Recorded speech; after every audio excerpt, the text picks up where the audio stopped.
This channel is for entertainment purposes only. We do not promote any kind of superstition. It was around midnight. Mira was asleep in her room when suddenly the phone rang. She reached out to the table beside her and picked up the receiver. "Hello, who is this?" "Mira, it's your aunt speaking. Your mother is no more." The receiver almost slipped from Mira's hand. For a few seconds she couldn't say a word. The room fell completely silent, only her breathing echoed. "When, how?" "I don't know, dear, no one noticed anything, just come quickly." Mira sat there for a long time, eyes blank, unable to think. The mother she had cut ties with years ago, the mother she never wanted to see again, the mother she feared, today she received the news of her death. Her mother's strange eyes, that dark house, all the memories came rushing back. She told everything to her husband Ritesh, and the next morning the two of them, along with their 7-year-old daughter Annu, left for her village. Mist covered the village roads, the air was damp, and Mira carried a strange heaviness in her heart. She remained silent. Ritesh had never seen Mira's mother, nor had Mira ever spoken about her. Within a few hours they reached the house. A few people stood in the courtyard, relatives, villagers, everyone's eyes were on Mira. In the center lay her mother's body wrapped in cloth. A strange smell lingered in the air. Mira just stood there, no tears, no sound. Since the body couldn't be kept for long, the moment she arrived, the final rituals were done. Slowly, everyone went back to their homes. Now only Mira, her husband, little Annu, and her aunt remained in the house. The aunt lived in a nearby village, so she stayed for the night. Mira had to stay too. The house was big, dirty, and foul-smelling. Cobwebs on the walls, creaking doors, and a cold shadow that followed her everywhere. She constantly felt as if someone was staring at her. Ritesh and Annu were in the room. Mira sat in the courtyard with her aunt. The night sky was silent. There weren't many houses around. "Mira, you haven't cried even once. Your mother is gone and not a single tear from you. Did you hate her so much?" "It wasn't hatred, maybe more fear. In childhood she wasn't like this. We were happy, Papa, me and her. Papa often traveled for work, but when he was home the house echoed with laughter.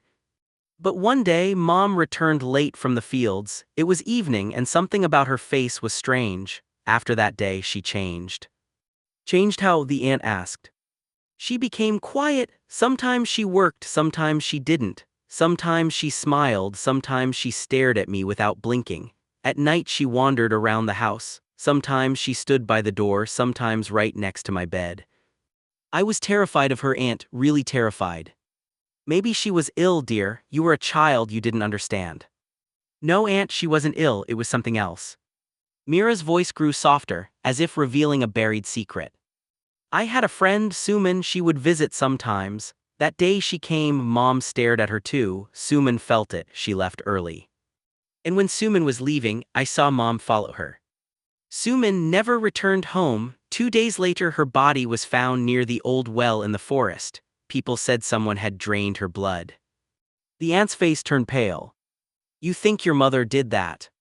"I saw her, aunt. That night she came back from the fields, there was something red around her mouth like blood.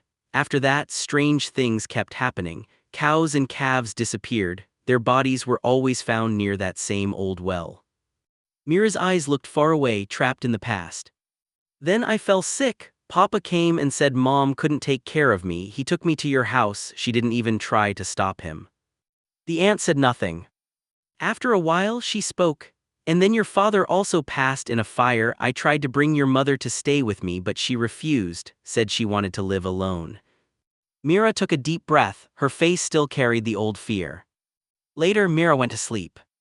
Late at night Mira woke up to a sound. Ritesh and Annu were not beside her. From a corner of the room came the sound of someone crying, soft but piercing, like a heart breaking. Mira focused her eyes. A woman sat on the floor, her back turned. "Who are you?" Mira whispered. The woman cried louder. "Mom," Mira said involuntarily. The sobbing stopped. Without turning, the woman said, "Leave this place or else." "Or else what?" "I won't spare your child." The woman slowly turned and Mira's breath froze. It was her mother, the same twisted smile, the same terrifying eyes. Mira screamed. And the next moment she was on her bed. Ritesh woke up with a jolt. What happened? You screamed. Did you have a nightmare? Yes, just a dream. I'm fine. Go back to sleep. Morning light entered through the broken window, but the fear of the night still clung to Mira. She felt suffocated in the house. Her eyes fell on Annu. The little girl was sitting on the floor playing with her doll, talking to someone as though someone sat across from her. Mira's heart pounded. She rushed into the room. No one was there. Annu, who are you talking to? Nani. But your aunt is outside. Not that Nani, the one who lives in this house. Mira's throat dried. Annu, that Nani doesn't live here anymore. No, Mama, she said she lives here, and she said she's my nanny. Now that I've come, she wants to keep me with her. Mira's fingers turned cold. And what did you tell her? I told her I'll stay, but Mama and Papa will stay too, right, Mama? Mira swallowed hard. And where is she now? You can't see her, Mama, she's right behind you. A chill ran through Mira's entire body. She looked around in panic. She couldn't see anyone, but the presence was undeniable, and the foul smell grew stronger, like a rotten, ancient body standing right beside her. A cold gust brushed past her, so cold her fingers went numb. Mira grabbed Annu and ran to Rightish and the aunt. I'm not staying here, we're leaving right now. But no, Rightish, this house holds the worst memories of my childhood, please. They all agreed. While leaving, Mira turned for one last look. At the broken window, a woman's silhouette stood there in the dim light, long hair, head bent.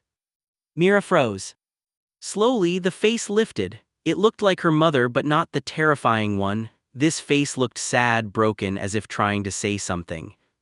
Mira's lips trembled. Then behind that face, another face appeared. Twisted smile, hollow black eyes, something hiding in the shadows.